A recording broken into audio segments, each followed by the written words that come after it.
वट सावित्री व्रत में सूत का बहुत महत्व होता है, तो सूत कितनी बार लपेटना चाहिए, कितनी बार परिक्रमा करनी चाहिए? बिल्कुल, देखिए सूत की अगर हम बात करते हैं तो कच्चा सूत का अर्थ क्या है? कच्चे सूत का अर्थ ये होता है कि आप अपने जीवन में स्वच्छता लेकर आ रहे हैं। आप अपने जीवन में एक अटूट रिश्ते की जो डोर है उसको मजबूत कर रहे हैं, और ये लॉन्जिविटी का यानी कि लंबी आयु का भी प्रतीक माना जाता है। इसीलिए सूत जो है वो वट वृक्ष के अराउंड आप देखते हैं कि लोग लपेटते हैं। 7 बार अगर आप करते हैं, जैसे कि 7 फेरे होते हैं, क्योंकि 7 नंबर का हमारे खास करके जो हमारे शास्त्र हैं उसमें विशेष मान्यता मानी गई है। देखिए, सप्त रंग, सप्त सुर, सप्त ऋषि, तो 7 अंक जो माना गया है एक बहुत डिवाइन और पावरफुल अंक माना गया है।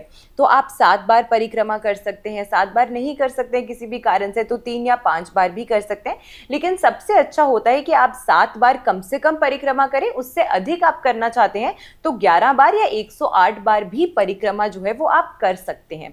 अब काफ़ी बार लोग घूमते घूमते ये भूल जाते थे कि उन्होंने कितनी परिक्रमा करी है, और ये पॉसिबल होता है जब आप 3 बार, 5 बार, 7 बार जब आप परिक्रमा करते हैं तो व्यक्ति को याद रहता है। लेकिन अगर आप ज्यादा बार परिक्रमा करें, 11, 21, 108 बार अगर आप सूत लपेट रहे हैं, तो ऐसे में भीगे चने जो हैं, पुराने समय में जो महिलाएं होती थी वो गिनती याद रखने के लिए जैसे ही परिक्रमा खत्म होती थी, एक जो चना होता था उसका टुकड़ा नीचे रख देती थी। तो उन चनों के टुकड़ों से वो घर से गिन के लेके जाती थी कि कितने बार हम परिक्रमा करेंगे, और हर बार एक एक चने का दाना जो है वो वट वृक्ष की जड़ में रखती थी। तो उससे उन्हें काउंटिंग जो थी वो याद रहती थी कि कितनी बार हम घूमे हैं।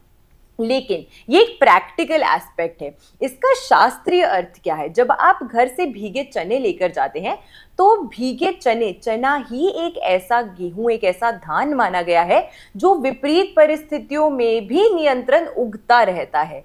और ये दिखाता है आपकी लाइफ में कि कठिनाइयां कितनी भी क्यों ना आए, आपके रिश्तों में परेशानियां, ऑब्स्टिकल्स, कठिनाइयां कितनी भी क्यों ना आए, लेकिन आपसी प्रेम और साथ से व्यक्ति जो है वो हर उस परेशानी को पार कर लेता है।